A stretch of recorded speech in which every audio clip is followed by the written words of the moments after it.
Hello बच्चों, let's read this question. The question says match the column first with column second. बच्चों इस question में अगर आप कॉलम फर्स्ट में देखोगे तो ऑप्शन ए में बोला है dehydrohalogenation of alkyl halide, B में electrolysis of sodium salt, C में बोला है ओजोनोलिसिस, डी में बोला है डाइक्लोरोइथाइलिन एंड ई में बोला है decarboxylation. And column second में कॉल्बे रिएक्शन पी, क्यू में बोला है अल्कोहलिक क्यूएच, आर में बोला है addition product of ethylene, option S में बोला है सोडा लाइम एंड टी में बोला है एल्कीन। तो बेसिकली हम इन दोनों कॉलम्स को मैच करना पड़ेगा। तो हम फर्स्ट ऑफ ऑल इस क्वेश्चन के की कॉन्सेप्ट के बारे में बात करते हैं। इस क्वेश्चन के की कॉन्सेप्ट के बारे में, और इस क्वेश्चन का की कॉन्सेप्ट क्या होगा बच्चों? Types of reaction. बेसिकली यहाँ डिफरेंट डिफरेंट टाइप्स की रिएक्शन हो रही हैं, तो हमें यहाँ पर डिफरेंट डिफरेंट टाइप की रिएक्शन का पता होना चाहिए।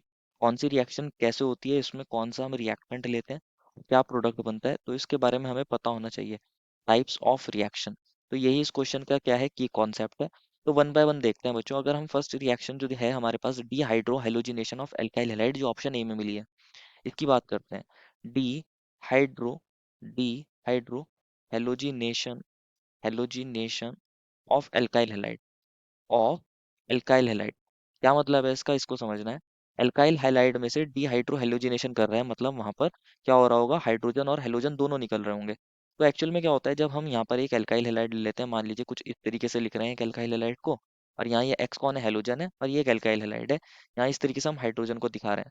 तो होता क्या है, जब हम इसकी रिएक्शन अल्कोहलिक क्यूएच के साथ कराते हैं बच्चों, अल्कोहलिक क्यूएच ले लेते हैं यहाँ पर। अल्कोहलिक केएच क्या होते हैं, यहाँ पर अल्कोक्साइड आयंस जनरेट करते हैं, और वो यहाँ पर स्ट्रॉन्ग बेस होते हैं। तो यहाँ पर जो अल्कोक्साइड आयंस जनरेट होते हैं, बेसिकली अल्कोहलिक मीडियम में क्या होगा, आर ओ एच होगा, और यहाँ क्यू एच ले लिया है। तो बेसिकली किसकी सोर्स होगा, are O negative K positive की, और साथ में यहाँ पर एच टू ओ बन गया होगा। तो ये जो R O negative K positive है, यहाँ पर R O negative alkoxide ion है, एक स्ट्रॉन्ग बेस होता है। ये क्या काम करता है यहाँ पर, ये जो हमारे पास हेलोजन जिस कार्बन से अटैच होता है इसको बोलते हैं अल्फा, और इससे नेक्स्ट कार्बन होता है बीटा। इससे नेक्स्ट कार्बन होता है बीटा, ये इस बीटा हाइड्रोजन को एब्स्ट्रैक्ट करता है। और जब ये इसको एब्स्ट्रैक्ट करता है, तो यहाँ से हाइड्रोजन और कार्बन के बीच के इलेक्ट्रॉन्स यहाँ शिफ्ट होते हैं, और यहाँ से एक्स नेगेटिव निकलता है, तो यहाँ पर एल्कीन बन जाती है। क्या बन जाती है, एल्कीन। क्योंकि ओवरऑल रिएक्शन में कौन निकल रहा है, हाइड्रोजन और हेलोजन निकल रहा है, इसलिए इसको क्या बोलते हैं यहाँ पर, dehydro halogenation of alkyl halide. और ये देता कौन है, कौन सा रिएजेंट यहाँ पर यूज करते हैं, अल्कोहलिक क्यूएच। अगर आप देखोगे अल्कोहलिक क्यूएच हमें कॉलम सेकंड में क्यू में मिला है, तो हम ऐसा बोल सकते हैं कि जो ए मैच कर रहा है वो किसके साथ मैच कर रहा है, क्यू के साथ। अब बात करते हैं बी की, इलेक्ट्रोलिसिस ऑफ सोडियम सॉल्ट।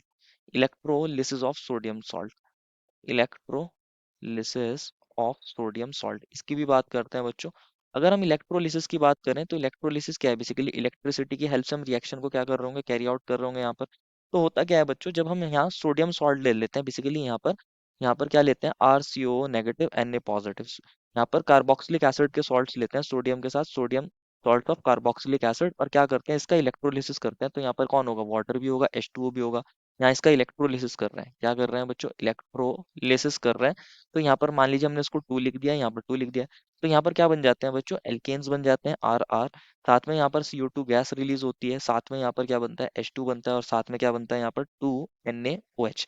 तो इस रिएक्शन को क्या बोलते हैं, इसको बोलते हैं कॉलबेज इलेक्ट्रोलिसिस। एक इलेक्ट्रोलिसिस हो रहा है, और इसको बोला जाता है कॉलबेज इलेक्ट्रोलिसिस रिएक्शन। क्या बोला जाता है, कॉलबेज इलेक्ट्रोलिसिस रिएक्शन इसको बोला जाता है, क्योंकि यहाँ इलेक्ट्रोलिसिस की हेल्प से कैरी कर रहे हैं इस रिएक्शन को।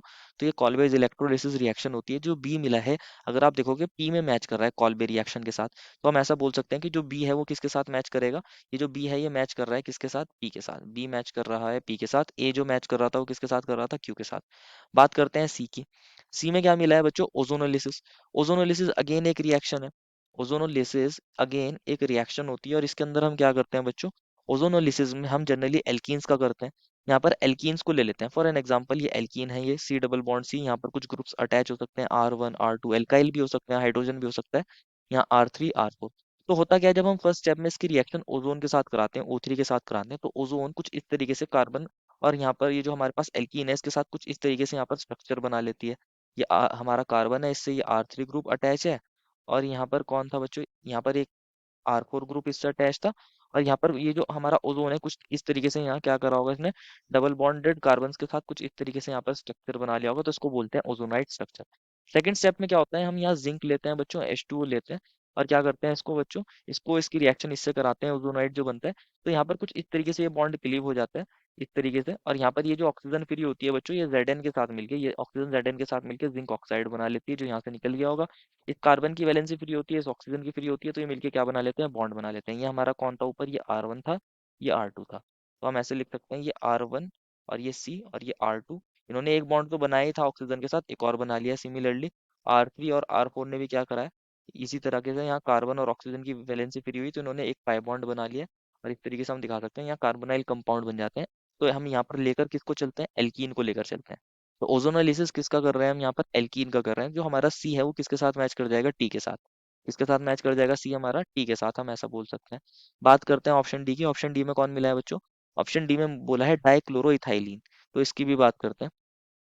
ऑप्शन डी जो है वो है डाइक्लोरोइथाइलिन, क्लोरो इथाइलिन, इसकी बात करते हैं। डाइक्लोरो इथाइलिन कौन है बच्चों, इसको समझते हैं। ये हमारे पास ये होगा, यहाँ ये CH2 होगा, ये CH2 होगा, और यहाँ पर भी एक क्लोरीन अटैच हो, यहाँ पर भी एक क्लोरीन अटैच हो। This is dichloro ethylene. तो हो क्या सकता है, अगर हम इथाइलिन की बात करें, इथाइलिन ये होता है, ये CH2 double bond CH2, this is ethylene. Ethylene basically ये है। और अगर आप इसके अंदर क्या ऐड कर दोगे, Cl2 ऐड करोगे, तो हमारे पास इसके अंदर ये Cl2 ऐड हो जाएगा, और यहाँ पर क्या प्रोडक्ट बना लेगा, डाइक्लोरो इथाइलिन। तो ये एक काइंड का एडिशन प्रोडक्ट है। हम ऐसा बोल सकते हैं, जो ये डाइक्लोरोइथाइलिन है, ये क्या है, एडिशन प्रोडक्ट है इथाइलिन का। तो जो ऑप्शन आर में मिला है, तो हम ऐसा बोल सकते हैं, जो डाइक्लोरोइथाइलिन है, ये जो है बेसिकली ये एडिशन प्रोडक्ट ही तो है इथाइलिन का। इथाइलिन ने कुछ ऐड कर दिया तभी तो बना है। तो हमारा डी किसके साथ मैच कर जाएगा, आर के साथ। आर में बोला गया था एडिशन प्रोडक्ट ऑफ इथाइलिन। अब बात करते हैं लास्ट की, ऑप्शन ई की। तो बोला है डी कार्बोक्सिलेशन। ऑप्शन ई की भी बात कर लेते हैं। ऑप्शन ई में बोला है D carboxylation. D carboxylation means कि यहाँ से लॉस ऑफ CO2 हो रहा होगा, यहाँ से कार्बन डाइऑक्साइड निकल रही होगी, लिख सकते हैं loss of CO2, loss of CO2 ऐसे बोल सकते हैं। तो इसके लिए हम किसको यूज करते हैं, हम इसके लिए सोडा लाइम को यूज करते हैं। सोडा लाइम को यूज किया जाता है। सोडा लाइम क्या होता है, NaOH और CaO का मिक्सचर। NaOH NaOH और CaO का मिक्सचर, तो ये सोडा लाइम होता है। होता क्या है, जब हम यहाँ पर क्या ले लेते हैं, सॉल्ट्स ले लेते हैं, किसके बच्चों, यहाँ पर मान लीजिए हमने कार्बोक्सिलिक एसिड के सॉल्ट ले लिया या कार्बोक्सिलिक एसिड ले लिया, और इसकी रिएक्शन जब NaOH के साथ कराते हैं, और यहाँ पर किसकी प्रेजेंस में कराते हैं, CaO की प्रेजेंस में, और हीट करते हैं, तो ये हमारे पास NaOH और CaO क्या है, यहाँ पर सोडा लाइम का है, सोडा लाइम है। तो यहाँ से क्या बन जाता है बच्चों, यहाँ पर हमारे पास RH एल्केन्स बन जाते हैं। साथ में यहाँ से क्या बन जाएगा, Na2CO3, NO2CO3। तो इस तरीके से यहाँ पर रिएक्शन होती है। ओवरऑल इसके अंदर से कौन चला जाता है, यहाँ से CO2 ग्रुप निकल जाता है, यहाँ पर कार्बन डाइऑक्साइड निकल जाता है, जो CO2 Na2CO3 बना लेगा बेसिकली। तो यहाँ पर क्या हो रहा है, लॉस ऑफ CO2, तो इसको बोलते हैं डिकार्बोक्सिलेशन। और करता कौन है, ये सोडा लाइम। और सोडा लाइम कहाँ मिला है बच्चों हमें, सोडा लाइम मिला था हमें ऑप्शन नंबर एस में। एस में मिला था, कॉलम सेकंड के एस में। तो हम बोल सकते हैं हमारा ई मैच कर रहा है एस के साथ। तो हमारे पास ये हमारे मैच द कॉलम्स हमने कर लिए। जो हमारे ABCDE है, उसमें ई मैच कर रहा है एस के साथ, डी मैच कर रहा था किसके साथ, आर के साथ, सी टी के साथ, बी पी के साथ। सी जो मैच कर रहा था, सी जो मैच कर रहा था वो टी के साथ कर रहा था, और बी जो मैच कर रहा था वो पी के साथ मैच कर रहा था। और जो ए मैच कर रहा था उसकी भी बात कर लेते हैं। ए मैच कर रहा था क्यू के साथ, ए मैच कर रहा है क्यू के साथ, और डी आर के साथ। तो यही हमारे पास मैच द कॉलम हो गए, AQ, BP, CT, DR and ES। तो हमसे यही पूछा गया था। This is the final answer. I hope you understood it well and best of luck.